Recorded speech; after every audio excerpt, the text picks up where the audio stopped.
Wacha tuombe msomaji asome akianzia shairi wa kwanza hadi shairi ya 10.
Kandi abagiye kuyakira nabo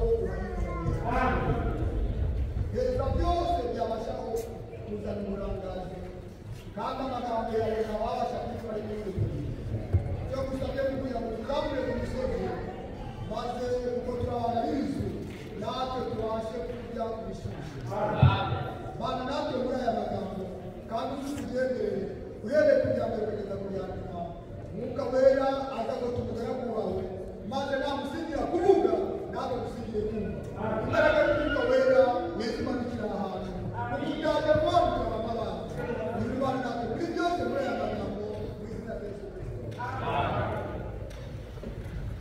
umunsi w'ejo twari turataha jana tulikuwa hapa twaganiriye ijambo rivuga ku kwihangana tuliongea neno la kusema ili kusubiri kuko kwihangana ari imbaraga kusubiri ni nguvu utihanganye uzananirwa kama hausubiri wala kama hauvumilii utachoka utihanganye uzava muri urugendo kama hausubiri utatoka katika hii safari nawe warinjiye muri urugendo singo ni umunyenga kama uliingia katika hii safari ukiwaza labda ni mchezo utatoka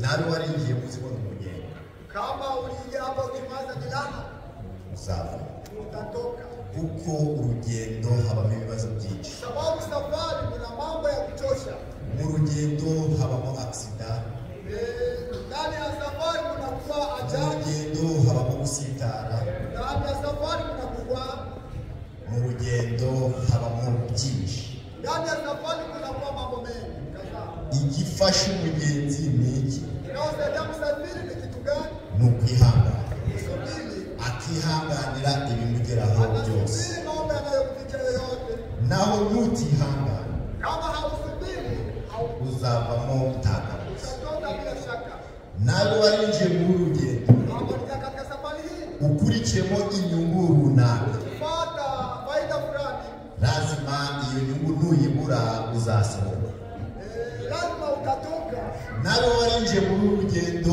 uzi ngo abafurere barakunda n'abajaje baza kunsura ejo nta mufurere uzagera iwawe uzavuga ati abafurere ntibakundana ibyo bizatuma unanirwa ariko nawe warinjiye muri rugendo wahamagawe n'umwami ukamenywa guhamagaye iwanyu bizatuma uhagarara udatsinda kuko ntawe uzabona impamvu kuri bene ntawe uzabona amakosa kuri Asheri ntawe uzabona amakosa kuri mushiki wawe amakosa ni ngombwa kuzayabona nuzaza gukurikira amakosa uzayabona ariko nuzaza ukurikiye umwami Yesu ukaza ukurikiye ijambo naryo uzayibona amen ni ukwihangana ijambo ry'Imana ryatubwiye ati hahirwa uwihanganiye umugerageza ngo namara kwemerwa azahabwa ikamba ry'Imana yabikiye abayikunda bisaba kwihangana iyo wihanganiye kugerageza ukabihagararamo neza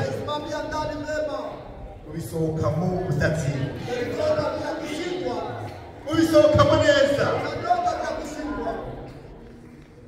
ariko nubura kwihangana uzabisohokamo nabi cyangwa biguhitane kuko ibigeragezo ni byinshi ibigeragezo muri urugendo ni byinshi ariko nutumbire uwo guhamagara utumbire umuntu runaka uzarangiza urugendo amahoro ikigeragezo iyo kije ku mukristo kiba ari cyo kumukomeza ikigeragezo kiba kigiye kugukomeza kije kureba ku kwizera kwawe Bibiliya nitubwiye muri Petero ngati ngo nubwo izahabu ishira ariko bamanza bayicisha mu muriro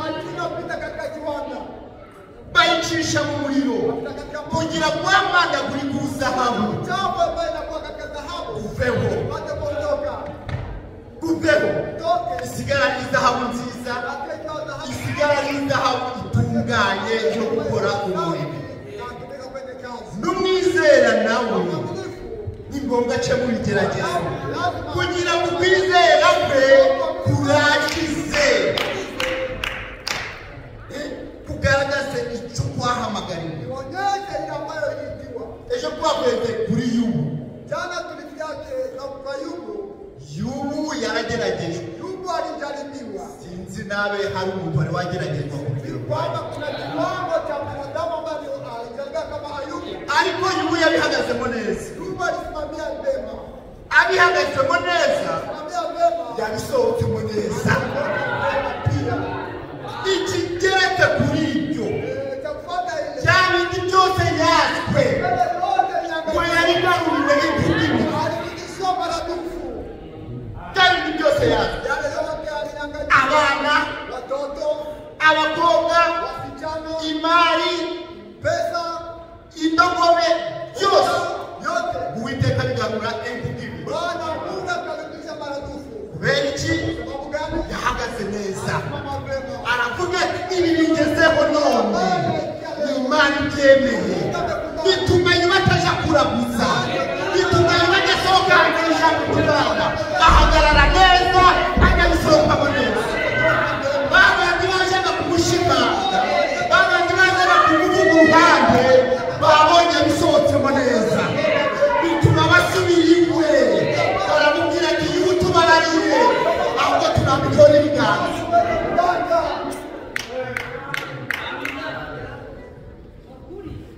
Igihe Yubu yabisohotsemo yarababwiye ati sinababwiye, iki ni ikigeragezo, ni Imana yabyemeye, none murebe ibyo Imana ikoresha. Yubu yagize ngo umubiri w'itoto za ngovu zose zirashira, bya bikomere byose birashira. N'abamwitegereje baravuga Yubu ni umwizera, Yubu ni umukiranutsi, reka Imana imugarurire. None wewe urageragezwa none, aho utagiye kubwira Imana yawe ugatangira ugashaka ba Salomo n'abandi. Urumva uzahagararana nayo kwihangana. Iyo wihangana ukamenya uwaguhamagaye iwawe n'Imana yawe ukayizera ko ni Imana ikurangiriza ibibazo byose ufite. Nuko niwo mugabo wavuze ati abarusha n'abaremerewe nimuze ndabaruhura. Uwo niwo mugabo wenyine. Salomo ntagashoboye, abaganga ntabyo bashoboye, umuntu runaka ntabyo ashoboye, ariko Yesu we arabishoboye. Uwo niwo mugabo wenyine, uwo wenyine umushoboye. Na Trump ntagashoboye, na Biden ntagashoboye, cyangwa urebye ushoboye ikintu, ariko Yesu wenyine niwo wavuze ati hamenye uraremerewe nzanira ibyawe, mama muraremerewe nzanira ibyawe, Asheri uraremerewe nzanira ibyawe, abarusha n'abaremerewe bose. Uwo mugabo nabonye uwo niyo wirahiriye, aravuga ati nduwo ndiwe, ntawe nzasanga icyubahiro nawe, icyubahiro ni cyanjye. Numwizera bizatungura n'ibigeragezo, ugati papa ujanye ibyo bigeragezo ugira ati papa byemewe ariko nanjye ko wabyemera ukabimbana bizatuhagarara udatsinda. Wihangane, usubiri yo wihangane. Kama umesubiri hausemanya na Mungu. Yo wihangane, kama umesubiri hausemanya na Mungu. Alikuwa ni ura kupihangana, lakini kama hausubiri unasemanya na Mungu, unasemanya na Mungu, unasemanya na Mungu.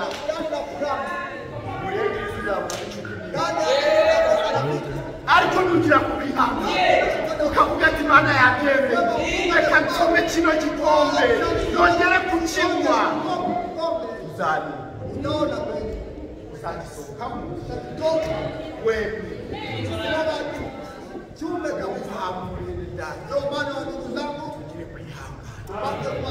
tugira kwihangana tukihanganirana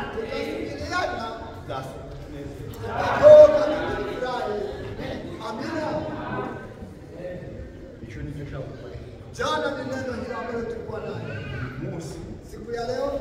Maana ya dunia Mungu ametupa neno hili. Shamba lijeli Neno ndio linatuandaa mtu numu. Hakuna hata mtu mmoja ufite kuruhusu anayekuwa na ruhusa ya kuandaa neno yake.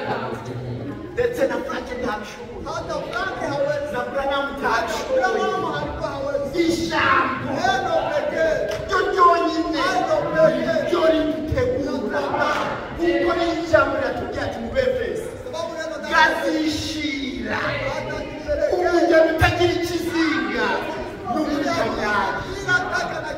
wala mkunjo. Amen. Amina. Wasome Waefeso. Waefeso sura 5. Zababwira ati mutamwanya ndonate pamuzate mbumba zabababisha kama muliona mtaandaliwa neno tu ndio likitegura neno ndalo linatuandaa kiri hanze y'ijambo nje ya neno yote ni uongo mtupu. iri jambo Neno wahawe no ndalo tukipewa leo ndio linatuandaa. Abefeso igice bitanu Waefeso sura 5 wa 25 shairi wa 26 hari kuvuga nasema hivi ngo ageze alitakasa amaze kuryozesha amazi n'ijambo rye. Ijambo ryacu ijambo rya Runa ijambo ry'umuhanuzi ijambo rya Frank ijambo rye ijambo ryanjye ijambo rya Kristo neno la Yesu Kristo n'ijambo rye neno lake ngo ageze alitakasa amaze kuryojesha amazi n'ijambo rye aryishimiye rifite ubwiza ridafite ikizinga n'umunkanyaro cyangwa ikintu cyose gisa gityo ahubwo ngo ribe iryera ridafite inenge. Amen. Kristo azanjisha niwe uzishira uwo mugeni niwe uzishira iryo torero. Amen. Kuko yatumye ijambo kugira ngo ritegure umugeni. Iri jambo ririmo amazi, iri jambo ririmo amavuta, iri jambo ririmo buri kimwe cyose cyo gutegura umugeni. Amen. Ajereshe amazi alisafishe na maji ya neno lake tachi hakuna kitu kingine.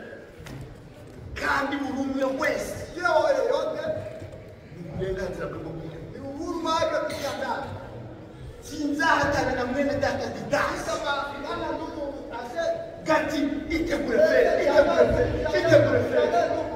oya kuko niduhatana n'abantu tuwabashobora utazigazwa na byinshi ibirangaza ni byinshi icy'abagaragu b'Imana bashinzwe n'iki kuza bakavuga ijambo barangiza bakigenda naho wowe ni wowe ufite uburenganzira bwo kwitegura ukitegurira ibirori by'umwana w'Imana.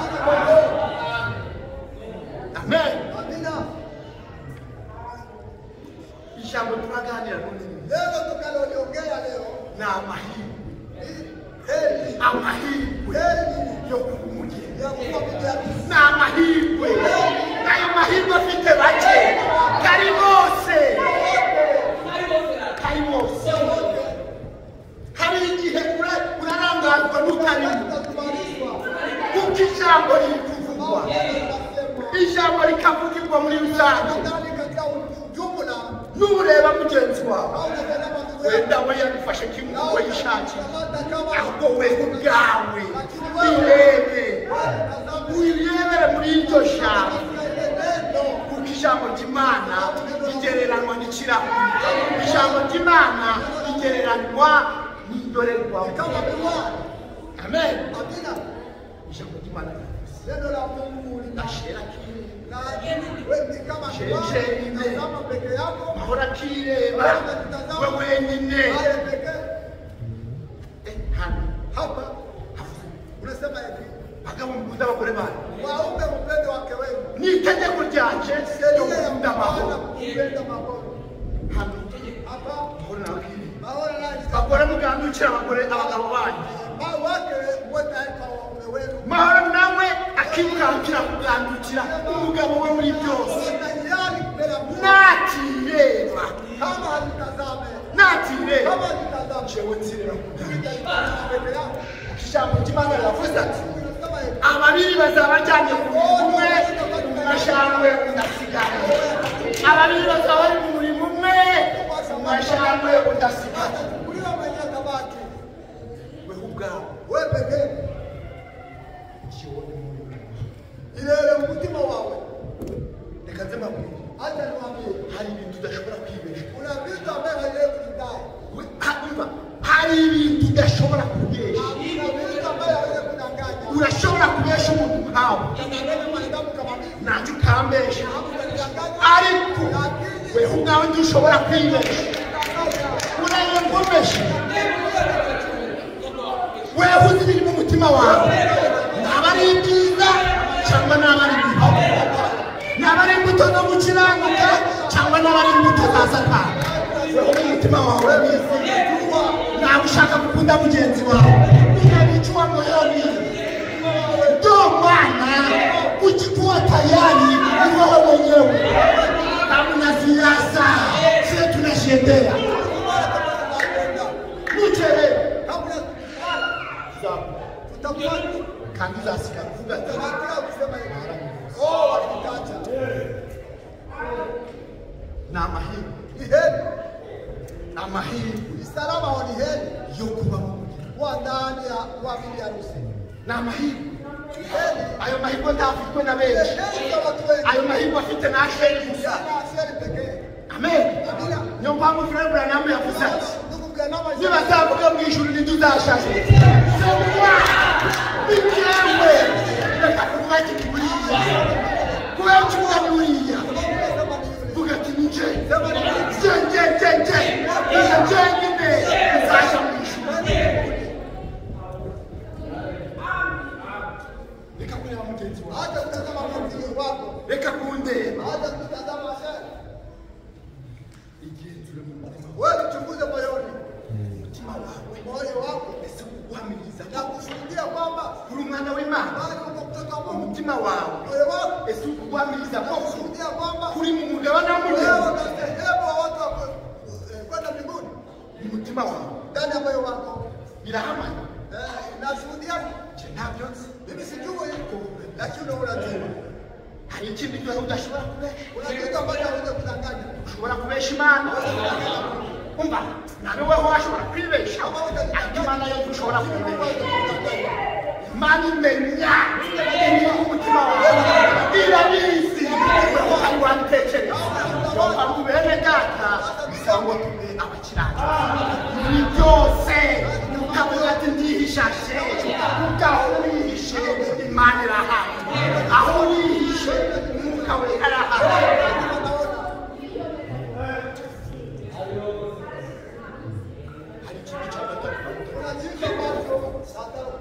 udashobora ambacho hawezi kudanganya Satani ushobora shetani hawezi kudanganya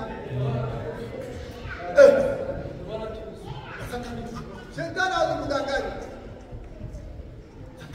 shetani atugenda nyuma na tukitazama kwa pembeni we ntasigare inyuma hawezi kuangia nyuma shetani anakuwa pamoja na wewe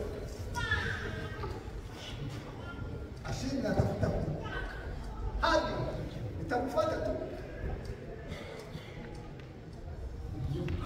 ndio sababu Subiri kwanza kujiandaa. Usikuwa kibaya cha kuwa ndani ya moyo yetu. Nale kumbonye iki. Kama unaona kipande ndani ya naambie Je uganje ubwire. Mimi peke yangu naambie. Pate kukosoa. Isiende usisengeje. Maandiko yametueleza hivi. Hata ningine nipasome. 19 Acha niambie sheria 6. Numva ijwi risa ry'abantu benshi. Nikasikia sauti kama ya watu wengi. Risa ry'amazi menshi asuma. Na sauti ya maji mengi. Niryo guhinda kw'inkuba Kama ndani ikomeye. Nguvu Kwinshi rivuga riti nasema hivi. haleluya. Haleluya. Kuko umwami Imana yacu ishobora byose. Sababu Bwana Mungu anaweza yote. Iri ku ngoma. Nataka kwa utawala. Nezerwe. Fulani ishime. Tupate kushangilia. Tupate kushangilia. Kuko umwana w'Imana kama na kondoo usohoye. Umugeni we akaba yiteguye. Akaba yiteguye. Anajiandaa. Lakini umukobwa amaze kurambata. Wakati msichana amekwisha kuposa. Bamaze gutanga yanzoga. Kutoa ile pombe. Yanzoga y'ishimutso. Pombe ambayo Yanzoga ya nyuma. yaonyesha Iyo bamaze kuyitanga. Bamaze kumenya n'itarehe. Ikimuzu yaza n'iki. kubarisha ni kitu We gani? azuyazwa no kwitegura. Kubarisha na kujiandaa. Kandi ibi bari muranga. Kuna vitu ya kubarisha. Ibiri gucuruhande. Amera nk'utari kubibona. Bana yuko. Umusore bwiza. Amera nk'utari kubona. Unaona hamuone hata. We aba atumiye. Yeye anapamba macho. Bwana harusi. Wabari kure. Yeye anapamba macho. Abari kure akasore. Napamba macho kijana wake. Nakubona ko janira. Nakutana naye lini? Kijana wangu. Utekereza Wana hapo nini? Ndio maana walikuwa na aibe kwa Asheri mama wa mechi ndio abari kuganira ukari byari kwegera niyo mpamvu n'umugeni wa Kristo kandi iri muziyaza abari hanze mu bihorere ngo baracyanze ngo isira cyaha ariko twebwe igisatuzi sawa igihe kiri kwegereje cyane tugiye mwizere niyo mpamvu byanditswe tugiye ati mwiyambure uwe ibaremerere ya mirimo mwiyose mbaya zote mwiyambure amen kugira ngo mumusanganire mudafite ikizinga n'umugeni taka wala mbujo umugeni we ati hivi harusi ese nawe uriteguye unajiandaa isaha she wagenda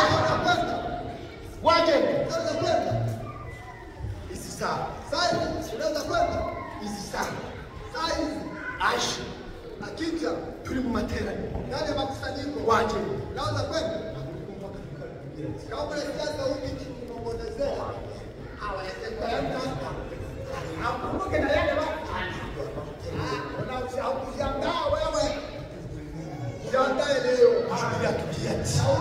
niwumva ijwi ry'Uwiteka tuwinangira umutima tuwinangira umutima n'abahakatwari gucungwa n'abari tutari biyunga na mwene tubitegure yiyunge nawe sababu haujue siku wala wakati. amen Amina. Haujue wasaa wala wakati. umugeni we ariteguye Bibi harusi anajiandaa. Sicha vazi lake kandi ahawe anapewa kwambara umwambaro w'igitare mambo ya kitani mwiza safi. ibicoco Vitabu ibirimo amabara yeye kwamba gani? umwenda w'igitare Nguo ya kitani. igitare gisute Kitani hapana wache. muze musi naboneye Inaonekana pema. Na ile koti ya nyumba igitare kitani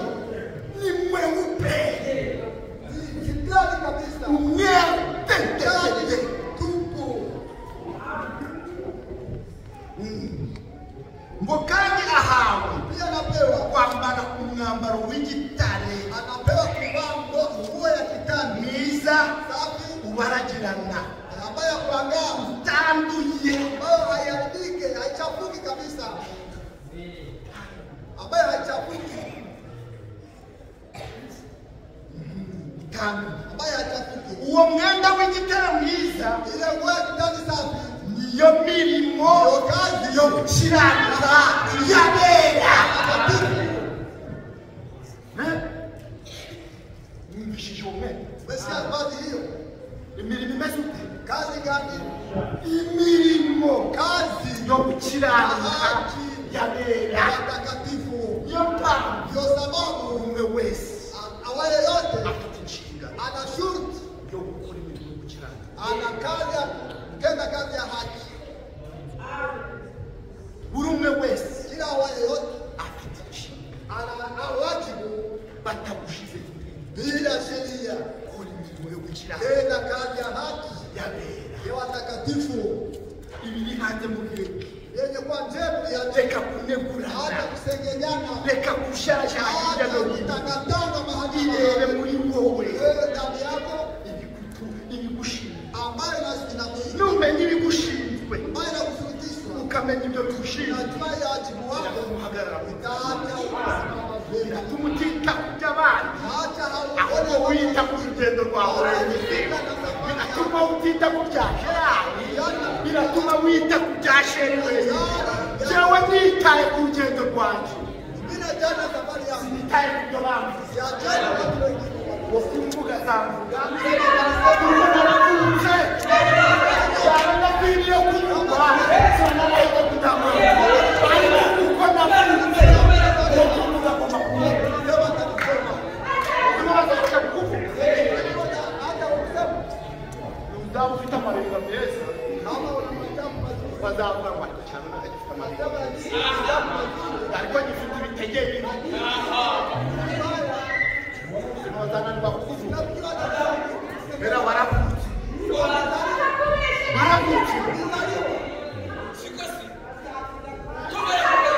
sinitaye ku byo bamvuga, icyo nitaye ni ugutamurwa kwanjye. Nawe reka kwitaye ku byo bakuvuga hanze, weho wite ku gukiranuka kwawe. Icyo ndababwira, niwita ku byawe n'Imana yawe, bizatuma utarangara, bizatuma udasebanya. Ariko niwita ku byo bakuvuga hanze, bizasebanya.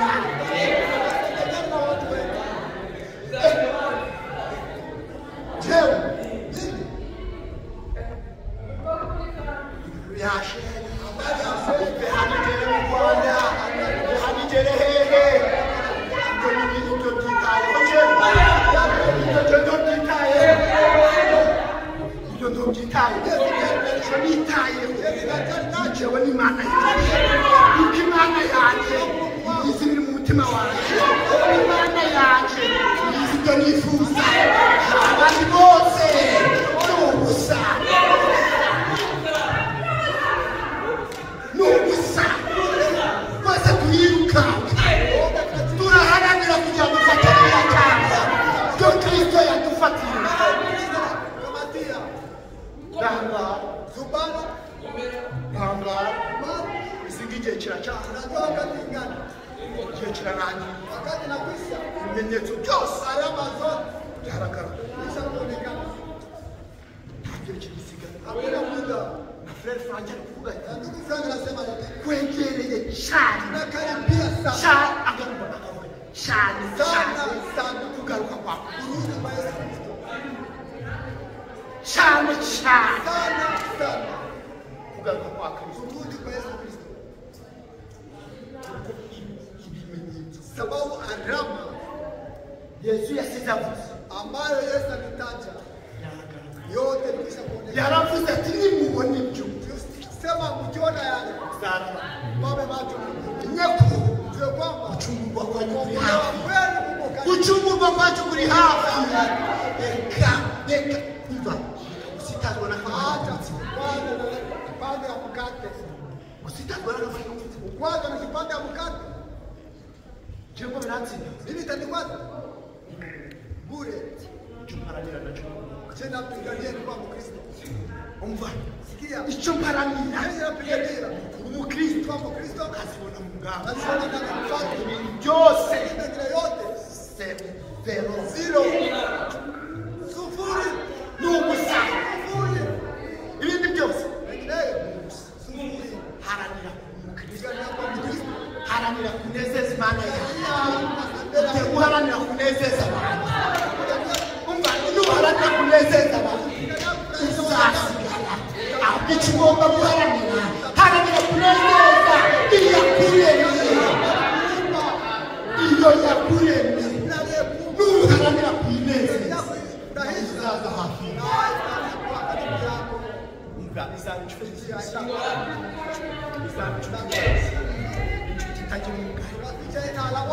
inshuti yahawe inshuti yo kuguhumuriza naho ugira inshuti njyewe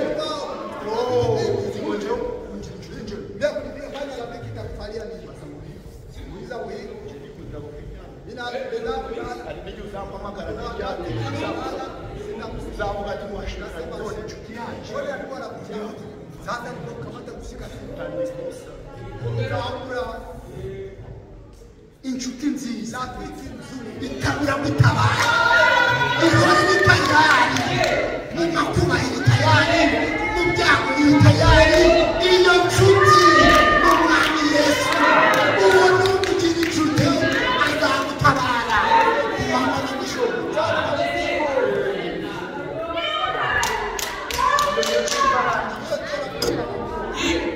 kabwira ati ahirwa batoranyijwe aliyechaguliwa umusore kijana yari gushaka wakati anatafuta binti haende kwa wote. Inaweza kuwa bibi wako. Inaweza kuwa bibi yako. Inaweza kuwa bibi yako. mubakunda kicu Kama wasichana kumi anatoa msichana mmoja nasema, lakini huyu yeye anaweza kunistahili. uri Yule naweza kuwa mke mzuri, anachagua. niyo mpamvu Ndio sababu elizeli igihe yagiye kila gushaka wakati anaenda kutafuta mke. yaragiye Alienda igihe aburahamu yamutumye wakati Ibrahimu dushake wewe kutafutie umugeni bibi harusi waje Isaka ya mtoto wa Isaka. yashutse ati Nafikiri alikwenda saa ile ile. biri natiri Biblia inatuambia hivi, afasha matandiko alipata matandiko ya punda, akakwenda byose sebuja mu bahanga akapata yenye baba yake alimupa Abrahimu, abishaka aliweka kwenye punda. gutoranya umugeni Chagua bibi harusi inachosha. gutoranya umugeni Chagua bibi harusi inachosha. ndabwira umusore bwawe Ndio maana naambia vijana wa leo, muwe mutakuja mupfa kubona kana amatayi haya sema amahinda meza na machafu mazuri. abambe matufuka musenge matufuka musenge usana n'ikimenyetso cy'Imana iraguha ugende Pate kwenda. murazi ko dufite neze murabizi umwuka wera uhereze bwacu ntamuntu n'umwe urambagiriza umwami Yesu aho umwuka wera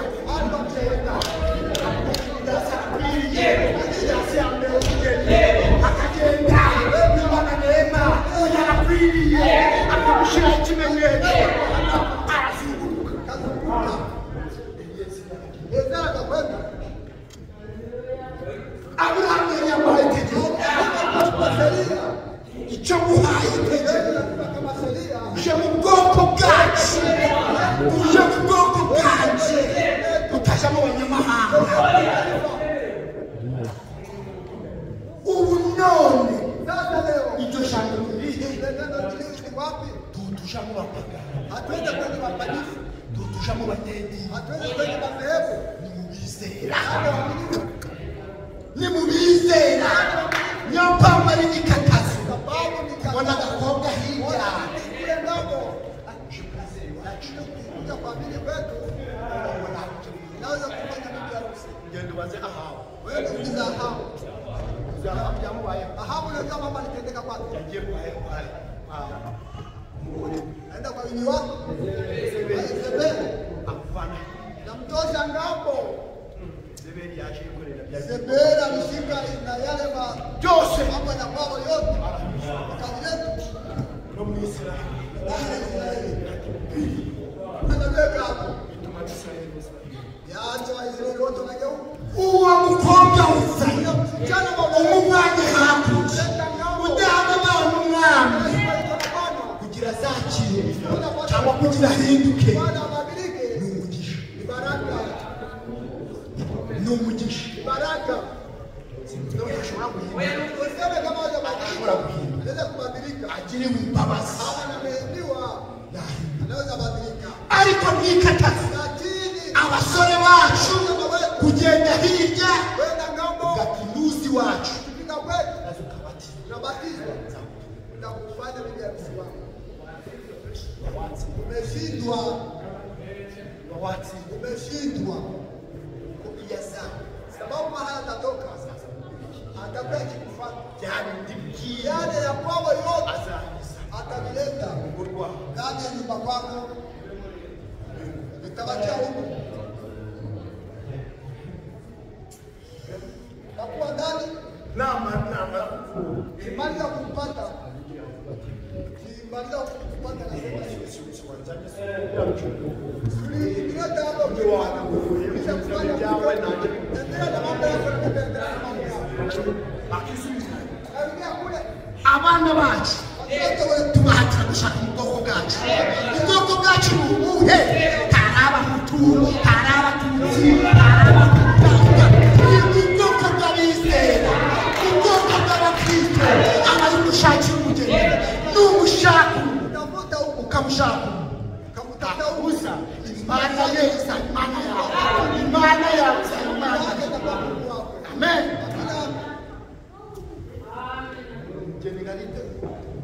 Bibi harusi anajiandaa. Bali wewe kama unadada Nyambaro yo gukiranuka anapewa vazi la haki nabera watakatifu. arambwira ati Akanambia andika uti eti hahirwa abatore wanaotarishiwa abatore wanaochaguliwa umwana w'intama kama kondoo. kandi ati Nasema eti ayo ni amagambo y'ukuri yale ni maneno ya haki kwa Mungu. Yohana huyu yari mu kigo cya Pati alikuwa katika ngo bari bagiye kumuta wengi walikuwa bazi ko baramurangije wanataka kama kumaliza.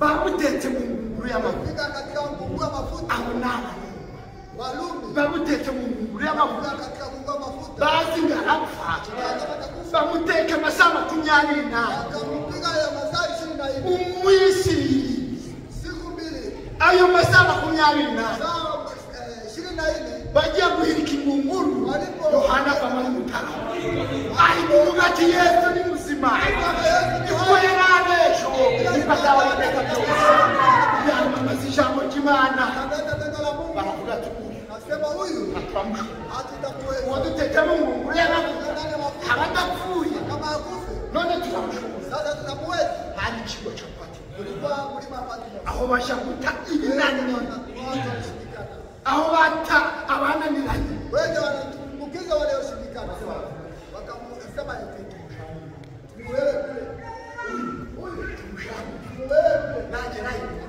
nanjye kari mu ndio kazi ile za siku icyari kimuri yo icyari kimuri cyari mu yanjye Yohana kwera ngomba gupfa atararangiza inamaliza kazi yake maze yabaye Yohana alipofika hapo kasha mu mwuka kiroho kasha mu mwuka arasaba kuhugwa areba uko umwana w'intama arakwitegereza neza akitazama vema areba ukuntu bambaye areba ukuntu bagenda arangije kishamaliza umwana amubwira ati Mungu akamwambia hivi bitumira amatorero andika mpige kanisa lote. amen Amina.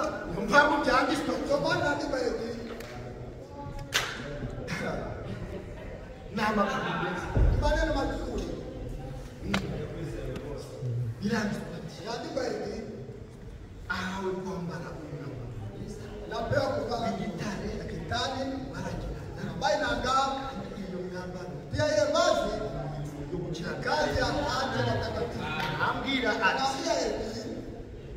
arambwira uti anakanambia abatore heri wanaochaguliwa kwe mwana harusi ya mwana kondoo. Mana ndiyakamida si Mungu amtoa kusaidi. Mana ikutusi. Mungu anaweka saidi. Yavuga ati kandati. Sema hivi. Ayo ni amagambo y'ukuri kw'Imana. Yaje maneno yako. Ubyose y'Imana. Kwata kinyoma kirimo. Na amagambo y'ukuri kw'Imana. Yarabitegereje. Abona ukuntu bambaye, abona ukuntu bameze, abona bambaye neza. Naona wanavaa vizuri. Ndio maana tunastahili kujiandaa Alimubukwe harusi. Inakaribia. Muricho chuma. Ndani ya chumba hilo. Chumukwe. Ndani ya chumba harusi. Wahasinjira Utaingia bila tanga wala mgunjo. Matayo hatubwira. Matayo ilisema eti Uyu n'umugani. hii ni mezani. Sonye kubere. Ukianzia katika shahidi wa kwanza. Mugani no gusubura no. Mezani inatimia siku ya leo. No. Leo. Mnisamehe sitawachelewesha. Inakuwa saa 8:42. Matayo Mugani no gusubura no. mezani inatimia leo. Frère kuvuga ati Ndugu Frank anasema hivi. ijwi Sauti iri kuvuga mu gicu. nayo inasema katika usiku. Ijambo ry'igihe. Neno la wakati. Iri jwi Sauti iri kuvuga ati musohoke. ondokeni. Ijambo Ni neno.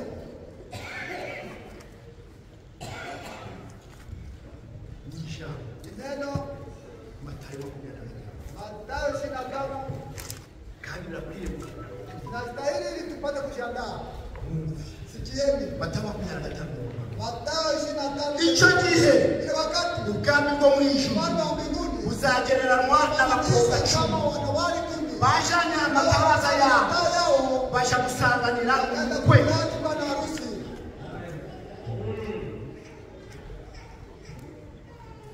Abakobwa bangahe? Wasichana ngapi? 10. Wasichana 10. Ngo baja gusanganira umukwe. Walienda kumlaki bwana harusi. Ariko Lakini muri bo ndani yao, muri bo 10 ndani ya wale 10, batanu baraba, watu walikuwa wapumbavu, abandi batanu ari abanyabwenge, walikuwa wausana, abapfu bajanye amatabaza, wapumbavu kama taa, abapfu bajanye amatabaza yao tibajana hawakubeba mafuta. Itabaza niki? Taa ni nini? Neno la Mungu. Amavuta niki? Mafuta ni nini? Roho Mtakatifu. Itabaza Taa ni jambo ry'Imana. neno la Mungu. Iyo ufite itabaza Taa uyoba. Iyo ufite itabaza irakumurikira. Kandi iryo tabaza ni ijambo ry'igihe. kuna wakati Ni ijambo twakiriye. neno ambalo tulipokea Iryo tabaza. letu. Amen. Amavuta Mafuta umwuka wera. Roho Mtakatifu. Iyo ufite umwuka wera Roho Mtakatifu umenyesha ikintu cyose. yote. Iyo ufite umwuka wera akubera umuyobozi. Iyo ufite umwuka wera akubera umwishingizi. Amen. Iyo ufite umwuka wera akubwira igihe kigeze ntahunikira nk'abandi. Usije kama wengine. Amen. Amina. Ngo bajanye amatabaza. Walibeba mataa. Aba bakobwa bose Hawa na wali wote bari bafite amatabaza. walikuwa na mataa. Bose Wote uyu message ari Rwanda. ndani ya ujumbe kuna wangapi? Vure amakanisa. Funguza makanisa yote. Hari mu gihugu hose. Ndani ya kwa pekee. Tunamaze kugera mu makanisa. Unafika makanisa ngapi? Mugenzure n'ahandi. Funguza mahali pote. Ngaba bose Hawa wote bumvishe ijwi ry'igihe. walisikia sauti wakati. Barumvise Walisikia bemera Branham wanamkubali Branham, baramwumvise walimsikia. Frère nyawe tuvuga ati bemera Branham kuri ubuhanuzi w'igihe Wanakubali Branham kama ni nabii wa ariko kinagize bapfa lakini kinayofanya bahagarariye kuri Branham gusa wanasimamia Branham niwe bahagarariyeho bituma bahagaze ndio maana wanasimama. tubemera impano ya Frère Hawakubali kama ndugu zangu, utemera Frère kama hawakubali cyangwa kutemera ibyavuze kama hawakubali anayosema, bahagarariye hamwe unasimama pamoja tu bila kutoka. Hatuko wafanawa mtu bali tuko wafanawa neno la Mungu. Amina. ariko Lakini abanyabwenge wenye kusaba bo bajanye amavuta walibeba dawa na mafuta. murongo wa gatatu Sheria ya 3 abapfu bajanye amatabazi wapumbavu yao ntibajana amavuta wapewa mafuta. murongo wa kane ariko abanyabwenge bo Wenye kusaba bajana amavuta walibeba mafuta perezo zabo zao n'amatabaza yabo hatari yao. umukwatinze Wana ruka bose barahunikira turi mu gicuku tuna wakati wa masaa 8. umva iryo kiro ni iryiki Sio usingizi ni nini? ikiro ryo mu mwuka Kwa kiroho. turi mu gicuku Tuna usiku wa 8. ariko igifashije abanyabwenge Hivi kinaosaidia iyo wenye kihe bafashe amatabaza bajana n'amavuta mu gihe mafuta ndani ya mapipa. amatabaza basohotse ari kwaka aho bagiye gusanganira umutwe iryo joro ryose bararyamye barasinzira n'abapfu bose barasinzira ngo nijoro mu gicuku Lakini saa 8 ijwi riraza sauti ikatokea. gati musohoke mu nzu Ondokeni mpate kumlaki. bose baravuga Wote wakati. bose Wote. abapfu Baba wakatoka na wenye usara wakatoka. baboneza amatabaza Wakatengeneza mataa yao. Wapumbavu waliama kambule. igihe baca Wakati walikonga mataa ikazimika. abanyabwenge Wenye usara bafite amavuta wana mafuta ndani ya pipa. birasaba kugira umwuka wera nutagira umwuka wera nutagira uwo muyobozi ntabwo uzaja mu ijuru nutagira umuyobozi uzayoba uzayoba Utapotoka njia. amen Sina watinze bose baravuga Bwana Yesu alipokawa wote wakasinzia. ariko nijoro mu gicuku Lakini saa 8 ariko nijoro lakini usiku mu gicuku na saa 8 habaho urusaku na wakefujo ngo seti umukaraje ruza na kuja nimusohoke nimusanganire mulaki iryo jwi ile sauti iri gukangura ambayo inakuamsha ubutumwa bw'igihe ujumbe wakati. sohoke mu musanganire Ondokeni mulaki. maze Sasa barakobwa bose wale wasichana wote barahaguruka wakasimama baboneza amatabaza yabo wakatengeneza mataa yao bose wote barahaguruka wakasimama wakatengeneza mataa yao. abapfu Wapumbavu babwira abanyabwenge wakaambia wenye usara eti nimuduhe utupe mavuta weke mafuta yanyu yenu kuko amatabaza yacu azima Mwambie eti mwende mshuhuzie kwe mahali penyu. Amina. Utupe kwenye mafuta utampatia ndugu yako kwenye Roho Mtakatifu amenya. Ndio yako nureke akomezemo n'iki acha imani yake pauze ndani. tubwire imana yawe Ambia Mungu gira wako. imana Ambia Mungu hata sina Roho Mtakatifu. Nipe Roho Mtakatifu. Sababu hivi tuandalie. Mwache yeye ajibadilishe. Lakini kitamani na familia.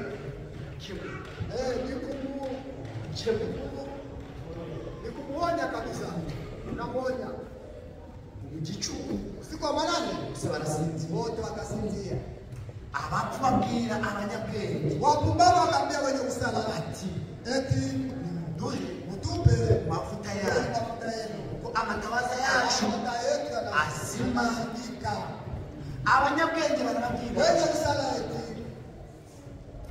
abanyabwenge barabahakanira bati oya no tiyadukwira twese ahubwo ni mushe mubahanjuze muyishakire cyangwa muyigurire ushaka ukawera ni none ushaka amavuta ni none ejo ntarahacu niwumva ijwi ry'Imana tuwe nanjye mu mutima nakumva muri wowe hari ikibuzemo gishake none gishake none leo nutagishaka abo ndavude unabakiye urasigaye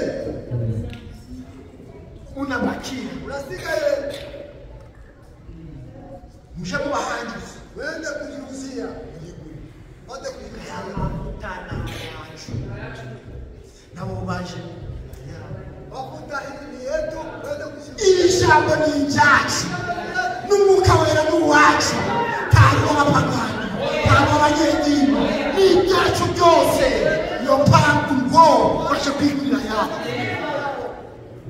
nawe n'ibyo dini amavuta n'ayawe tara ya runaka umwuka wera n'uwawe kandi wa runaka nawe agende yishakire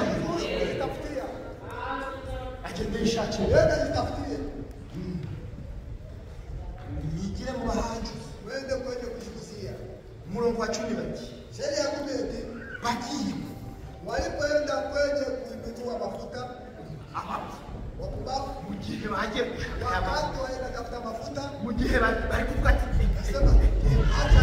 reka gushakisha reka kwemera ijambo ry'Imana cyose reka bikore bibi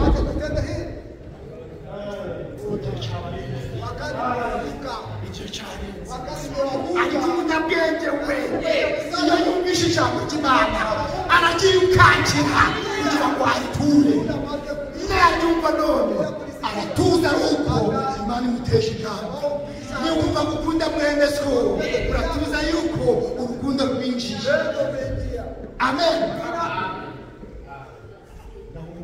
lakini ubavu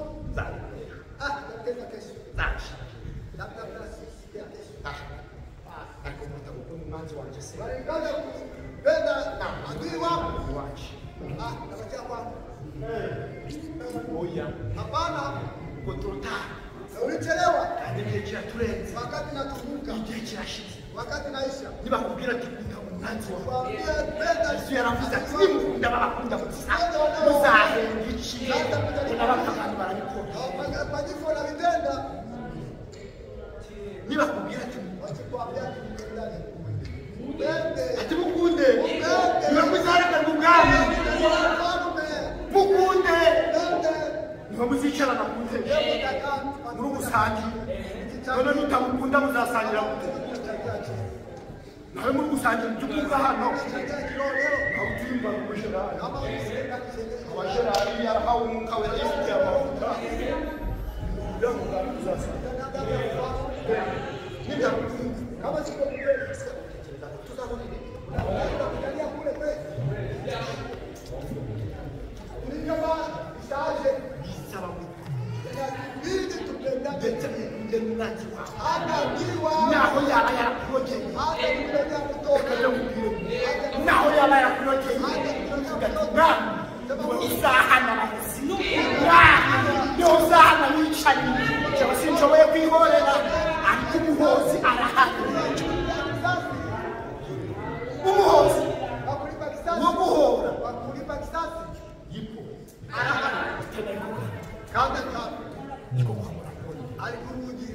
amen uwo ni uchimanza zikabera uwo uchimanza zikabera sheria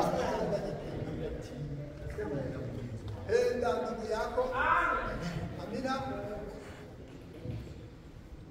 Mungu wa chuma sheria kumbe bagiye ku walikaenda kwa uzaji wana msakaja abari bitegu wale walioshangaa abari bitegu wale walioshangaa wakaingia ndani pamoja ndani ya harusi, mlango ikafungwa na kubidi upate kujitayarisha.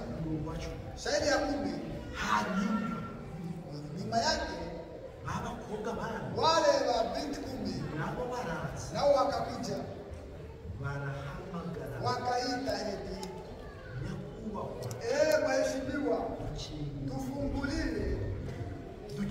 tufungulie. nawe arabasaba Naye akawajibu eti, ababwira ninawaambia kweli, ninyi siwajui. Mwe macho, sababu hamjui wakati wala saa. Unasikia walikwenda igihe babuze amavuta wakati walikosa mafuta, walienda kwa uzalishaji, wakalitafutisha, watafuta Roho Mtakatifu, walipata lakini wakichelewa. Walipata mafuta nyuma, wakati mwenye usala yalikuwa amekwisha kuingia. Waliporudi wakakutana mlango ulifungwa. Kwa tukiongea hivi, heri kwa bibi harusi. reka kubinyanyagaraho Acha kucheza ukirani bali kwa sababu ya kandi ushaka ukawera none kesha taraha numara kubona umwuka wera imana izamuteza intambwe nuhabwo umwuka wera azakubera umuyobozi nuhabwo umwuka wera uzagutsindishiriza nuhabwo umwuka wera urugendo ruzakuzana Bwana itakushinda. amen. Amina. Ndugu Frère anasema je, acha niwaambie hapa.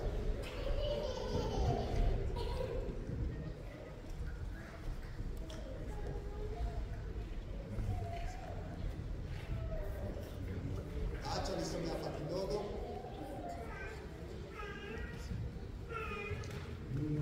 Sikieni vyema.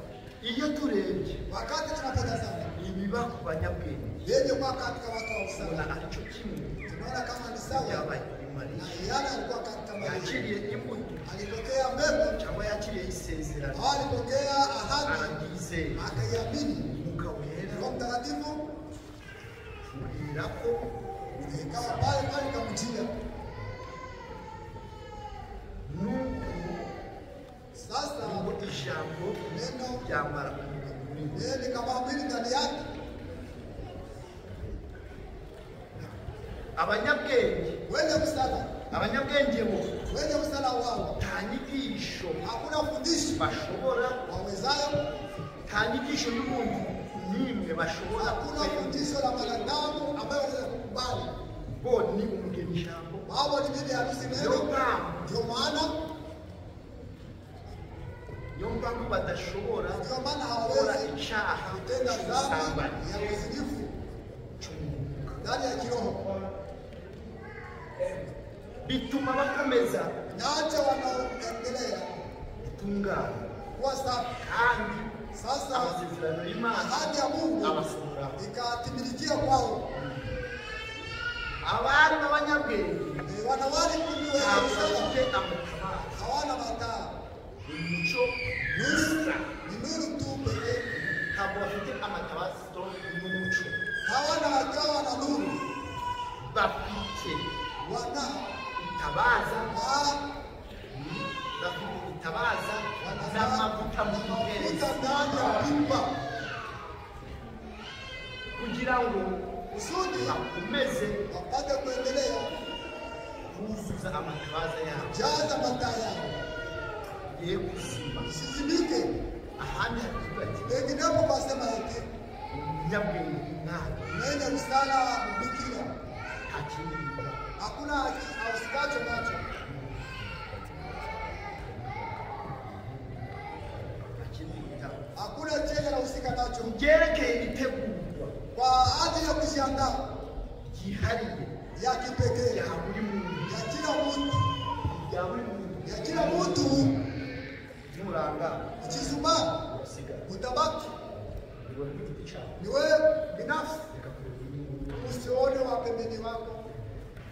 ni rya buri muntu Ni ya kila mtu bagize itorero mu gihe ambayo wanauza kanisa inatubidi zirikana kushikamana ko mu kanya kawe kama muda wa mwisho kabanziriza ubukwe ambayo inaandalana harusi.